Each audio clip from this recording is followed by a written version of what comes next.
Nobody can be the world's best parent. करें कि वो they can make their choices themselves. वो कहते हैं ना हेलीकॉप्टर मॉम, बेटा जो है वो फुटबॉल खेले. अब what you're trying to do is you're making them a robot. अब बच्चे के दिल में बात कुछ और है, वो अपने दिमाग के हिसाब से, क्योंकि वो भी बच्चे हैं. My reaction every single time was बेटा इंसान लेस क्वालिफाइड है आपसे. पहली दफ़ा मैंने सुना ना कि गूंगा लफ्ज़ ये कि डोली उठे तो जनाजा आए. Raise your daughters with strong opinions. Actress हैं नरगिस, उनके हस्बैंड ने उनके ऊपर तशद्दुद. मेरे बच्चे ने मुझे गलत बोला. अस्सलाम वालेकुम and welcome to my channel. आज मैं थोड़ी बात करूंगी आपसे अबाउट चिल्ड्रन, किस तरह से उनकी तरबियत. मैं ये तो नहीं कहूँगी कि करनी चाहिए, क्योंकि there is no set rule कि आपने अपने बच्चे की तरबियत किस तरह से करनी है. हर बच्चे का मजाज डिफरेंट है, हर बच्चे की तबीयत डिफरेंट है, तो you have to deal with them differently. आपके एक ही घर में 4 बच्चे होते हैं, चारों को आप डिफरेंटली डील कर रहे होते हैं, क्योंकि किसी की तबीयत कुछ है, किसी की तबीयत कुछ है, तो उनके मजाज, उनके जहन के हिसाब से आपने उनको डील करना होता है. लेकिन कुछ ऐसे प्रिंसिपल्स या कुछ ऐसे रूल्स हैं जो कि मैं कहूँगी यूनिवर्सल होने चाहिए, जो कि बहुत दफ़ा हम लोग गलती करते हैं कि हम उन चीज़ों के ऊपर ध्यान नहीं देते. As a parent, I am a mother, और I think this is the best thing that have happened to me in my life, that I have got 2 lovely world's best children, और I am so proud to have them. और मुझे कभी कभी लगता है मैं अपने बच्चों की बहुत बड़ी फ़ैन हूँ, because the kind of people they have grown up in to, I think this makes me as a mother so proud. Before I even start to say anything, एक चीज़ मैं पहले बोल दूं कि ये सब बातें जो मैं करने लगी हूँ, इसका मतलब ये नहीं है कि I have been the world's best parent. Nobody can be the world's best parent, because parenting itself is a very difficult job. When you become a parent, it is also the first time you're becoming a parent. आगे मेरे वालिद साहब कहते थे कि दुनिया के सारे काम मुझसे ज़्यादा मुश्किल काम एक औलाद की तरबियत करना है. तो पेरेंटिंग कोई आसान काम नहीं है, और जो पेरेंट बनता है वो पहली दफ़ा पेरेंट बन रहा होता है. ऐसा नहीं है कि उसको पता होता है कि उसने क्या क्या क्या क्या करना है. वो अपना बस जो उसको समझ आ रही होती है, जो जो चीज़ें हमें समझ आ रही होती हैं, हम उस तरह से कर रहे होते हैं, और हम चाहते हैं कि हमारे बच्चों के लिए बेस्ट का बेस्ट हो. You learn with time. कभी कभी आप कुछ चीज़ें होती हैं जो आप रियलाइज़ करते हैं कि आपको अपने बच्चे को इस तरह से डील नहीं करना था, उस तरह से डील करना था, तो फिर आप अपने आप को खुद करेक्ट करते हो, आपको पता चलता है. In all the ages your child goes through, you have to deal with them differently. We'll talk a little about natural freedoms. Natural freedoms क्या होते हैं? कुछ natural freedoms होते हैं, हम कभी कभी बच्चों को ना बहुत ज़्यादा कंट्रोल करने की कोशिश करते हैं, लेकिन there should be a point जहाँ पे हम स्टॉप कर दें, जहाँ पे हम समझें कि ओके ये जो फ्रीडम है इसको बच्चे को देनी पड़ेगी. और कहीं पे हर एज पे आपने एज अ पेरेंट अपना रोल थोड़ा सा चेंज करना है, क्योंकि you can't, if you think that you can always all the time control your children, that is not a healthy thing to do. जब मेरे बच्चे बड़े भी हो गए हैं तो I was always all my life I have been an overhead satellite mom. वो जिसको कहते हैं ना हेलीकॉप्टर मॉम, मैं वो उस तरह की एक माँ थी जिसका दिल था कि वो हर वक्त, हर मिनट, हर सेकंड जो है ना वो अपने बच्चों के ऊपर देखती रहे, वो क्या कर रहे हैं, क्या खा रहे हैं, क्या पी रहे हैं, किसके साथ जा रहे हैं, कितने बजे, कब, ये एक एक चीज़. Like even if I am at work, मेरे मैसेजेस चल रहे हैं, I want to know what time they reached, I want to know what time they reached home, every single thing. मैं इतनी ज़्यादा sometimes I was so creepy कि मैं एक एक चीज़ जाके इनकी जो है ना वो चेक करती थी. I'm not saying that it's a wrong thing to do, but sometimes when we talk about natural freedoms, we should allow our kids to have those freedoms. For example, मुझे याद है कि अगर छोटे होते मेरे बच्चे ने बिल्कुल घर के सामने जो लॉन है उसके अंदर भी खेलना होता था ना, तो I would literally stop everything. Like even on the busiest day, जहाँ पे मेरा काम भी था, मैंने घर भी देखना था, शाम हो गई और मैंने खाना भी बनाना है, I would literally stop my cooking, go outside and sit with my child. हालांकि मुझे पता है कि अभी सुबह से मैंने मुंह भी नहीं धोया हुआ, मुझे मालूम है कि मेरा इतना मसरूफ दिन था, और लेकिन स्टिल मैं अपने बच्चे को वो बिल्कुल आउट ऑफ साइट हो के, जो मेरा बच्चा बाहर लॉन में भी खेलेगा ना, मुझे ऐसे जैसे खौफ आता था कि जैसे मुझे अपने बच्चे को बाहर भेजना पड़ेगा. तो कुछ कुछ जगहों पे जो है ना I have been very overprotective. ये चीज़ें बहुत अच्छी हैं कि आप अपने बच्चे का ध्यान रख रहे हैं, लेकिन होता इससे क्या है कि आप के बच्चे की जो ग्रोथ है ना, मेंटल ग्रोथ जो है ना, वो कहीं कहीं कैपेबिलिटी ऑफ थिंकिंग हिमसेल्फ और हरसेल्फ, वो जो है ना कहीं कहीं जो है ना वो कॉम्प्रोमाइज़ होना शुरू कर देती है, क्योंकि आप हर चीज़ उनके साथ कर रहे होते हैं. Definitely when you are with your child और वो कुछ करेगा तो आप उसको टेक ओवर कर लोगे, because of course you know better than your child. लेकिन इस तरह से क्या होता है कि आपके बच्चे को क्रिटिकल थिंकिंग करने का मौका ही नहीं मिलता. उसको पता होता है कि माँ साथ है या my father is with me, तो मैं जो हूँ ना, वो खुद से फिर कुछ सोचना ही छोड़ देता है, कोई डिसीजन लेना छोड़ देता है। अपने बच्चों की प्रॉब्लम्स सॉल्व ना करें, उनको सॉल्व करने दें। Avoid solving problems for them. एक सिनेरियो लेट से क्रिएट हो गया, एक प्रॉब्लम आ गई है जो उनसे रिलेटेड है, आप अपने बच्चे को बिठा के पूछें, how would you deal with this situation. हाँ ठीक है, आप तो एक समझदार, आपका माइंड है, आप तो उसको बता सकते हैं कि क्या करना चाहिए क्या नहीं करना चाहिए, लेकिन आप बच्चे से पूछें क्या करेगा इस सिचुएशन में, उससे होगा क्या। बच्चा सोचेगा ये सिचुएशन आ गई है, मुझे क्या करना चाहिए। हो सकता है जो वो सोच रहा हो वो टोटली गलत हो और आप उसको बाद में करेक्ट भी कर सकते हैं, लेकिन आप उसको चांस दें बोलने का और उसे कहें कि बताओ कि तुम करते तो तुम क्या करते।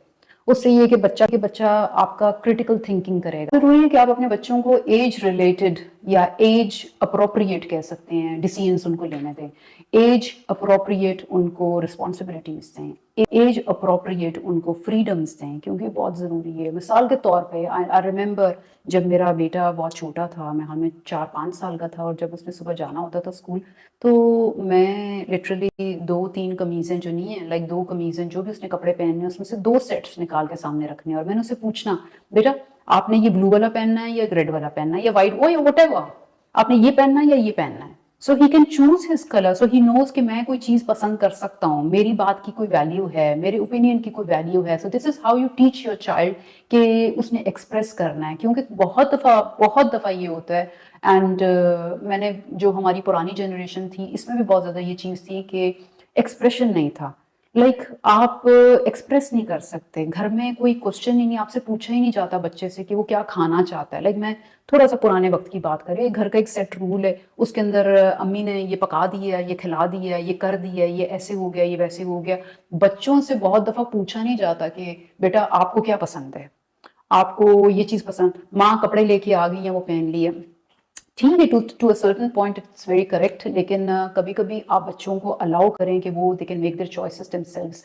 अब वो बच्चे के आगे 2 जोड़े रख दिए कपड़े के और उसने उसमें से, उससे होता क्या है कि बच्चे के अंदर एक सेल्फ कॉन्फिडेंस आता है, उसको पता होता है कि माई ओपिनियन मैटर्स, उसको ये पता होता है कि मुझे एक्सप्रेस करने की इजाजत है, या मैं बता सकता हूँ कि मुझे क्या अच्छा लगता है क्या नहीं अच्छा लगता।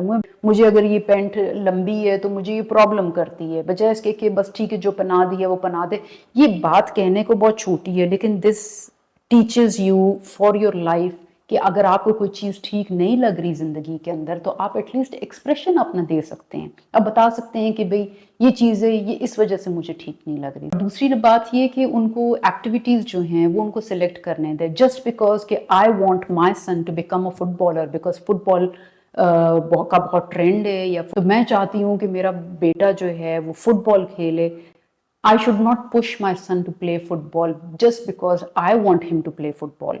Let them select their activities. हमारे में होता है कि पेरेंट्स डिसाइड कि बच्चे ने डॉक्टर बनना है कि इंजीनियर बनना है, पेरेंट ने डिसाइड करना है कि बच्चे ने कौन सी स्पोर्ट खेलनी है, पेरेंट ने डिसाइड करना है कि उसने क्या, मतलब कि बहुत सी चीज़ें जो पेरेंट्स डिसाइड कर लेते हैं, और बच्चे से कभी पूछा है उसको क्या कलर पसंद है, उसको क्या खाना पसंद है, उसको कौन सी गेम खेलना पसंद है, ये उसको बड़े होके क्या बनना है। Them decide how they want to spend their time.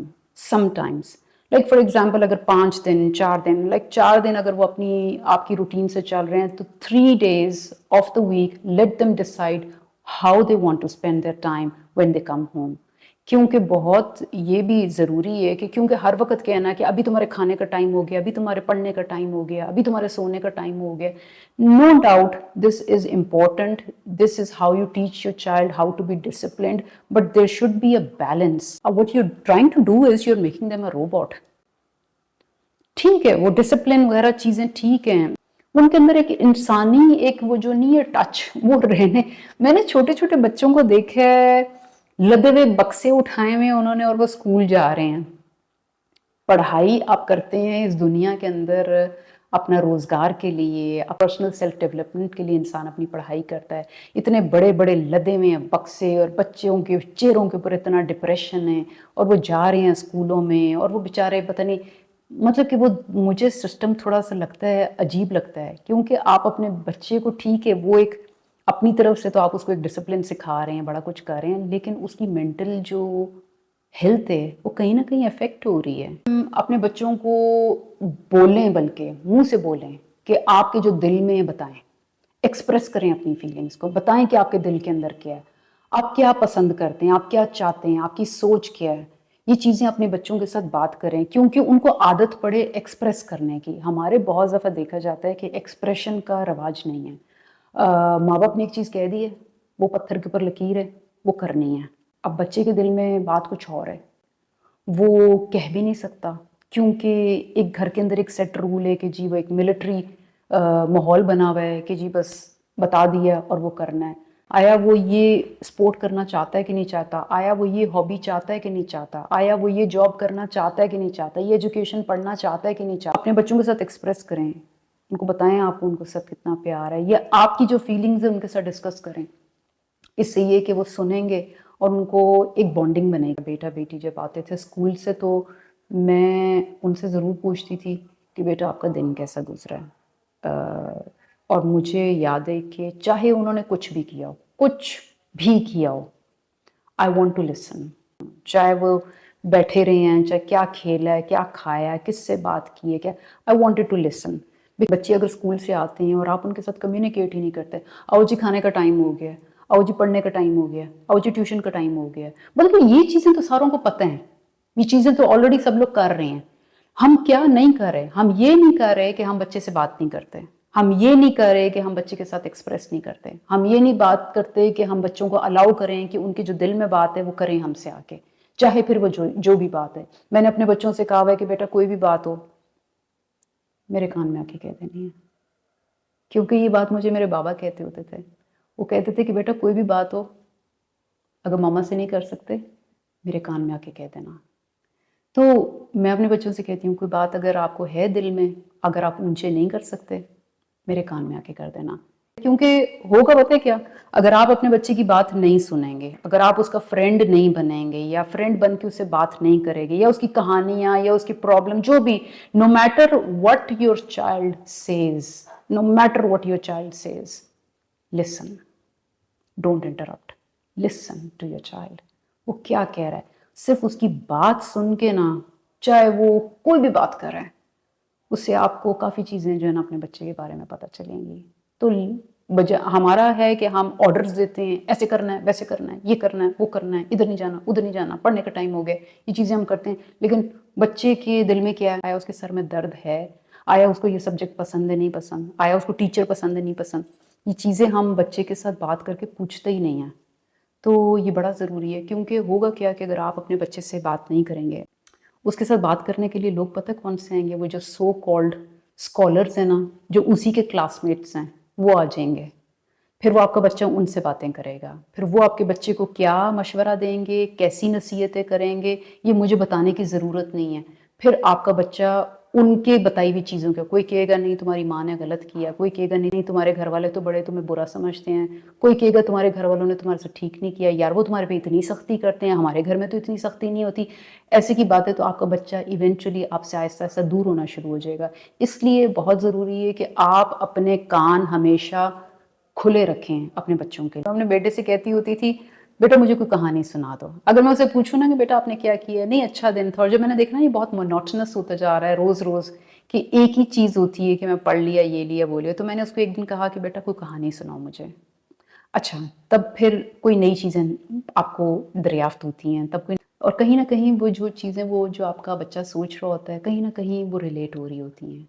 बच्चों के साथ ओपन कम्युनिकेशन रखना बहुत ज़रूरी है, वरना उन्हीं के फ्रेंड्स आ जाएंगे जो उनको आके एजुकेट करेंगे। वो अपने दिमाग के हिसाब से, क्योंकि वो भी बच्चे हैं, तो वो कैसा एजुकेट करेंगे ये तो आपको पता है। फिर करें प्रेज एंड पॉजिटिविटी, तारीफ़ करें उनकी, तारीफ़ तारीफ़ तारीफ़, उनकी तारीफ़ करें। जो पेरेंट्स से मिलती है ना तारीफ़, वो बच्चे को मेंटली एक बहुत हेल्दी इंसान बनाती है। बहुत ज़रूरी है, क्योंकि एक बच्चे के लिए उसका पेरेंट ही सब कुछ होता है। जब उसकी लाइफ वो दुनिया में आता है और छोटी छोटी चीज़ें होती हैं और स्कूलों में जाता है, और फिर अगर हम छोटे छोटे नंबरों की वजह से बच्चों को डिसहार्टन करना शुरू कर जाएं, तो सोचिए कि बच्चे की ज़हनी हालत का क्या होगा। एक तो वो मेहनत कर रहा है, काम कर रहा है, जाके एक मेंटल स्ट्रेस है कि उसने एग्ज़ाम देना है और ये करना है, उसके बाद उसके जो भी मार्क्स आए हैं उसके बाद उसको डांटे पड़ रही हैं।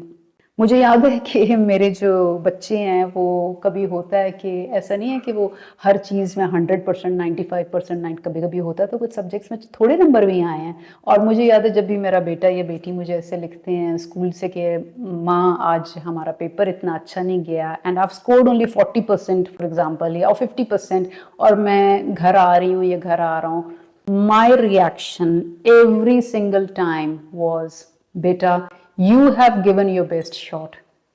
I'm so proud of you.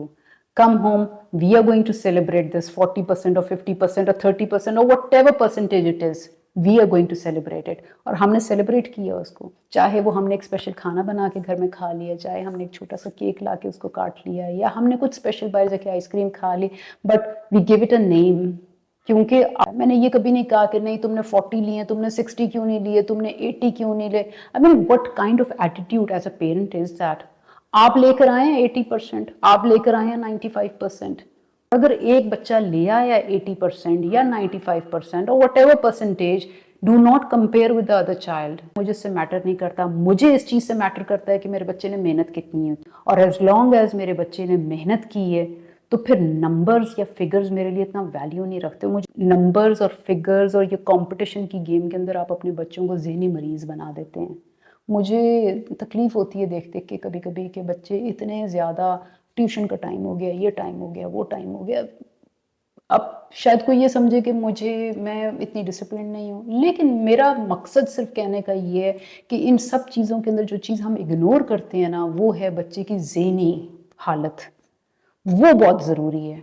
अगर आपका बच्चा साइंटिस्ट बन गया, अगर आपका बच्चा कुछ बन गया, लेकिन वो मेंटली वो जो है अनस्टेबल है, unstable means is not happy. If your child is not happy, if your child is not content, if your child has become aggressive, आपने उन नंबरों को सर में मारना है, आपने वो एक बहुत बड़ी हाई पोजीशन सैलरी को सर में मारना है। काइंडनेस बहुत ज़रूरी है, चाहे कोई इंसान लेस क्वालिफाइड है आपसे, चाहे कोई इंसान के फाइनेंसेस आपसे कम है, या वो मुआशी हिसाब से आपसे कमतर है, या किसी भी तरह से को लोग मजाक उड़ा लेते हैं कभी लुक्स का, कोई मोटा है कोई पतला है। ये बहुत ज़रूरी है सिखाना बच्चों को। ये बेसिक एथिक्स हैं, ये आपने नहीं करना होता। किसी की दिल आज़ारी नहीं करनी होती। मुश्किल काम इस दुनिया के अंदर अच्छा इंसान बनना है। सबसे हम सब कोशिश करते हैं, हम सब इस चीज़ में लगे होते हैं कि कैसे अपने आप को बेहतर बनाया जाए, लेकिन बहुत मुश्किल है, ये बहुत मुश्किल है अपने आप को। तो ये अपने बच्चे को सिखाना, अपने कमज़ोर की भी आवाज़ सुननी है, अपने गरीब का मजाक नहीं उड़ाना।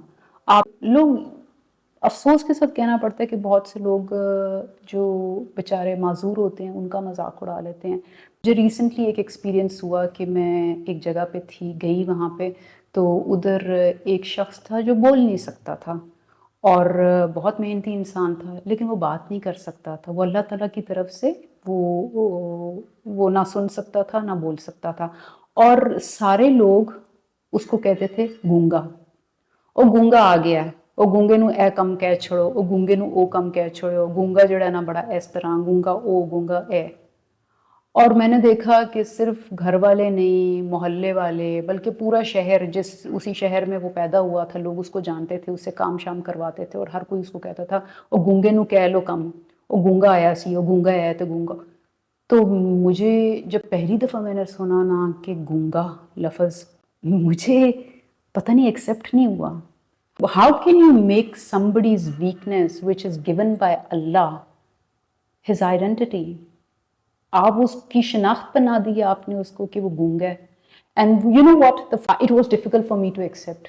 The second time I heard somebody call him गूंगा, मैंने कहा कि इसका नाम क्या है, एंड दे टोल्ड मी कि इसका नाम शायद ये है, मेरे ख्याल में इसका नाम ये है, लेट्स फॉर एग्जांपल उसका नाम काशिफ है। तो मैंने कहा ये काशिफ इसका नाम, तो उसको काशिफ से क्यों नहीं बुलाते हैं? तो कहा गया कि भाई ध्यान नहीं कभी किया, and I started calling him Kashif. और इवेंचुअली आहिस्ता आहिस्ता आहिस्ता आहिस्ता मेरे इर्द गिर्द everybody around me started calling him Kashif. और मुझे अब दूर दूर लोगों का तो नहीं पता, लेकिन मैंने अभी तक कुछ टाइम हो गया नहीं सुना किसी को भी मेरे सामने कहते हुए कि वो गूंगा, गूंगा कित्थे गया, उसको उसके नाम से बुलाएं। He has a name, call him by his name. वो how can you how can you make somebody's weakness that is given by Allah to him, and I won't even call a weakness, उसकी अगर वो एक weakness है तो हो सकता है अल्लाह ताला ने उसको 10,000 और स्ट्रेंथ्स दी हो जो आपके अंदर नहीं है, तो आप उसकी एक वीकनेस को, उसकी आइडेंटिटी कैसे आपने बना दी है? आप उसको गूंगा कैसे कह सकते हैं? आपको अगर वो कह दे कि वो आप काले हैं या मोटे हैं या भद्दे हैं या काने हैं या कुछ ऐसा कह दे, आपको अच्छा लगेगा? कभी भी किसी को ये चीज़, जब आपके बच्चे छोटे होते हैं तब से बहुत ज़रूरी है कि आप अपने बच्चों को ये चीज़ सिखाएं कि because that is what makes you a good person. एक बात मैं बहुत ज़्यादा दुखी होकर बोलना चाहती हूँ कि you can not beat your child no matter what. जो पेरेंट्स अपने बच्चों को मारते हैं ना, मुझे उनके ऊपर इतना मेरा दिल बुरा होता है। मुझे समझ नहीं आती कि what state of mind do they have कि वो अपने बच्चे को मान रहे हैं। मैंने देखे हैं हाईली क्वालिफाइड, अच्छी जॉब पोजीशंस पे लगे हुए, वेरी स्किल्ड, लेकिन अपने बच्चे का कान उन्होंने ऐसे मरोड़ के उसका लाल कर दिया है। भाई आप अपनी फ्रस्ट्रेशन, और आप, अल्लाह ताला ने आपको बच्चे इसलिए तो नहीं दिए कि आप बस उनके मालिक बन गए और आप उनको ट्रीट करें जैसे आपका दिल है। अपनी फ्रस्ट्रेशन भी उनके ऊपर निकालें। Talk to your child. अगर आप समझते हैं कि आप कान खींच के या उसको थप्पड़ लगा के मुंह के ऊपर तो आप उसको सीधा कर लेंगे, आप कभी भी नहीं सीधा कर सकते हैं। उल्टा आप उसको ये सिखा रहे हैं कि वायलेंस क्या होती है, वो वायलेंट हो जाएगा। आप जब अपने बच्चे को किसी दूसरे के सामने डांटते हैं ना या मारते हैं, कभी कभी मैंने एक बच्चे को देखा कि उसको मेरे सामने थप्पड़ पड़ गया, तो थप्पड़ पे उसका ध्यान नहीं था, उसका ध्यान सारा टाइम, नज़र उसकी मेरे पे थी।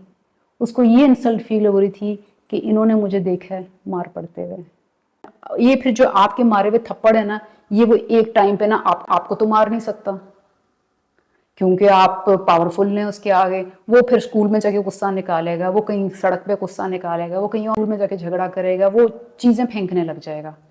कोई बात हुई, पसंद नहीं आया, मारा है जोर से, इधर मारा है उधर मारा है, ये किया, वो अपना एग्रेशन इस तरह से निकालता है। फिर इवेंचुअली आदत ऐसी बन जाती है कि कल को कुछ लड़के हैं तो उनकी जब शादियां होंगी तो वो फिर अपनी बीवियों को मारेंगे। आज सुबह अभी ये कैमरा ऑन करने से पहले सुन रही थी कि वो जो हमारी एक्ट्रेस हैं नरगिस, उनके हस्बैंड ने उनके ऊपर तशद्दुद किया। भाई मुझे समझ नहीं आती कि मारना क्यों ज़रूरी है, मतलब कि मार के आप क्या साबित करेंगे? आपको भी पता है कि मारने से होगा कुछ नहीं, मतलब कि आपका मसला तो नहीं सॉल्व हो जाएगा, या क्या पता, क्या आपको लगता है कि वो दूसरा बंदा दब जाएगा? मुझे किसी की बात पे मैं कमेंट नहीं कर सकती, पर जनरली जब आप ऐसी चीज़ें होते हुए देखते हैं तो आप कहते हैं कि यार इस चीज़ को रोकना बहुत ज़रूरी है। आप क्यों हाथ उठाते हैं? पहली दफ़ा जब आपका बच्चा कोई चीज़ ऐसे फेंकता है या हिट करता है तो आप उसके ऊपर हंसे मत, उसको मना करें, उसको रोकें, उसको बोलें कि बेटा ये आपने फेंकना नहीं है या ये आप मार नहीं सकते। मैं पेरेंट्स को कहती हूँ कि raise your daughters with strong opinions, it's very important. अपनी बच्चियों को ये सिखाएं कि इसमें नो डाउट, मैं कतन भी ये चीज़ नहीं कहती कि जो ख़वातीन हैं वो मर्दों का मुकाबला करें। मुझे याद है मेरे वालिद साहब कहते होते थे कि अल्लाह ताला ने एक निज़ाम बनाया है, एक घर जो होता है ये इदारा है, इसका सरबराह मर्द को बनाया और वो मर्द ही उसको घर को चलाता हुआ अच्छा लगता है, मर्द ही एक कदम औरत से आगे होता हुआ अच्छा लगता है। आपने वो अपने हस्बैंड को, अपने भाई को, अपने बाप को वो इज्जत देनी है। वो हैं, ये अल्लाह ताला की तरफ से हैं, उनके किए हुए फैसले आपके हक में बेहतर होंगे। लेकिन कहीं कहीं हम देखे जाते हैं कि वो फैसले हर जगह सही नहीं हो रहे होते, काफ़ी जगह पे वो मिसयूज़ हो रहे होते हैं वो फैसले। तो वहाँ पे मैं कहती हूँ कि जो हमारी बच्ची हैं उनको ये सिखाएं। प्रॉब्लम ये होती है कि हमारे ना बताया नहीं जाता, बस वो ये चीज़ कह दी जाती है कि डोली उठे तो जनाजा आए। अच्छा, अब वो डोली उठे तो जनाजा आए, इसमें आपने अपने बच्ची को एजुकेट तो किया ही नहीं कि कहाँ वो पॉइंट है जहाँ पे आपने कहना है स्टॉप। वो फिर मार खाती रहती है और वो सोचती है कि नहीं अगर मैं ये करती रहूंगी तो मैं एक अच्छी बहू हूँ, एक अच्छी बीवी हूँ। ये आपने बताया ही नहीं। मार खाना कहाँ पे, वो तो दीन में भी आपको इजाज़त नहीं है। आपके ऊपर हाथ उठाने का तो हक किसी को है ही नहीं। तो बच्चियों के लिए स्पेशली ये है कि आप हर तरह का कॉम्प्रोमाइज़ करें। आप अपने हस्बैंड के साथ, अपने भाइयों के साथ, अपने फादर के साथ हर तरह का कॉम्प्रोमाइज़ करें, क्योंकि वही हमारा वक़ार हैं। आपके भाई, आपका हस्बैंड, आपके जो फादर हैं वही आपका वक़ार हैं। लेकिन अगर कोई ऐसी बेटी है जो किसी घर में जाती है जहाँ पे उसके ऊपर तशद्दुद या उसके ऊपर हाथ उठाता है उसका हस्बैंड, तो पहली दफ़ा जब हाथ उठाता है ना, वहीं पे उसको आपने स्टॉप करना है, बहुत ज़रूरी है। Because this will continue. If you think that this is only the first time he is doing and he is going to stop, this will never happen. आपने पहली दफ़ा ही उसके ऊपर फुल स्टॉप लगा देनी है। आई रिमेंबर बहुत से मेरे फादर बहुत बड़ा एक रोल मॉडल थे मेरी ज़िंदगी के अंदर। मुझे याद है कि एक दफ़ा मैं अपने वालिद साहब के घर पे ही ना नाश्ते में कुछ चूल्हे के ऊपर नाश्ता बना रही थी, तो मेरा छोटा बेटा he was only 5 years old, वो आता है मेरे पास किचन में आके खड़ा हो गया। तो और किसी बात पे कुछ वो मांग रहा था, कुछ कह रहा था, तो मैं अपना काम कर रही थी। मैं उसे कही थी बेटा मैं नाश्ता बना रही हूँ। तो उसने खड़े खड़े ना मुझे ना ऐसे कि माँ बात सुनो ना, उसने पैर से मुझे ऐसे किक किया और इमीडिएटली मेरे फादर का रिएक्शन ये था कि नो स्टॉप, नो, ऐसे उन्होंने किया। और मुझे ऐसे लगा कि 5 साल का बच्चा है, बाबा जान इतना क्यों रिएक्ट किया, या तो उसके मारने से मुझे कोई लगी भी नहीं है। तो मैंने बाबा जान से कहा कि बाबा बच्चा है वो, कुछ नहीं होता। तो बाबा जान ने मुझे कहा नो, बच्चे को ही सिखाना होता है आपने। और ये बात सच है, आपने 5 साल के बच्चे को ही सिखाना है कि उसने हिट नहीं करना, 5 साल के बच्चे को ही सिखाना है कि उसने कोई चीज मारनी नहीं है किसी को, या किसी को पुश नहीं करना। जब आप 5 साल के बच्चे को सिखाएंगे ना, तो वो कभी भी बड़ा होकर ऐसे किसी को पुश नहीं करेगा, ना हिट करेगा। Even being a parent we sometimes make wrong decisions and make mistakes, और ये नॉर्मल है। हमने बस बच्चों के आगे बस ऐसे बने हुए हैं जैसे हम तो कोई बड़े फरिश्ता इंसान हैं और हमसे तो कभी कोई गलती नहीं हुई और हमने तो कभी कोई मतलब कि कुछ किया ही नहीं और हम तो बड़े ऐसे अच्छे और बड़े। ये अब हम जाके जो समझ आती है ना इंसान को लाइफ के अंदर आहिस्ता आहिस्ता आहिस्ता सब चीज़ों के साथ, वो समझ आती है। जब हमारे बच्चे हमारी उम्र के आएंगे तो वो भी शायद शायद हो सकता है हमसे भी बेहतर हों। हमने क्या लाइफ में मिस्टेक्स नहीं की? We all have done mistakes. और ज़रूरी नहीं है कि आप क्योंकि एक पेरेंट हैं तो आप कभी गलत नहीं हो सकते। आप गलत हो सकते हैं, और आपका बच्चा अगर आपको करेक्ट करता है तो बहुत दफ़ा मैंने देखा है कि पेरेंट्स समझते हैं कि हमारी बहुत बड़ी इंसल्ट होगी है कि मैं गलत हूँ, मेरे बच्चे ने मुझे गलत बोला। इट्स ओके, आप भी गलत हो सकते हैं, आप भी ये गलत फैसला ले सकते हैं। अगर आपके बच्चे ने आपको कह दिया, आप बजाय इसके कि बच्चे को कहें कि नहीं ये तुमने कैसे हो गया कि तुमने मुझे कह दिया कि मैं गलत हूँ, आप उस चीज़ के ऊपर या उसके नज़रिए से देखना शुरू करें कि वो ये कह रहा है तो क्यों कह रहा है। हो सकता है कहीं ना कहीं आप गलत हो।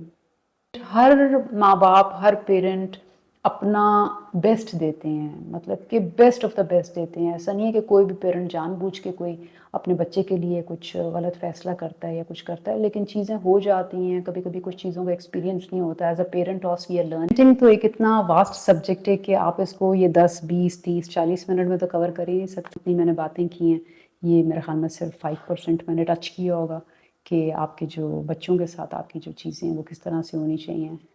हम सभी कोशिश करते हैं अच्छे माँ बाप बनने की, और हमें अप्रिशिएट करना चाहिए अपने बच्चों की एफ़र्ट्स को, और जो भी वो करते हैं। मैं तो अपने बच्चों के बारे में बात कर सकती हूँ। ऐसा नहीं है कि मैंने मेहनत नहीं की, मैंने बहुत मेहनत की अपने बच्चों के ऊपर। बल्कि whatever I have done in my life, every pain that I've taken or every struggle that I've made was because of my children।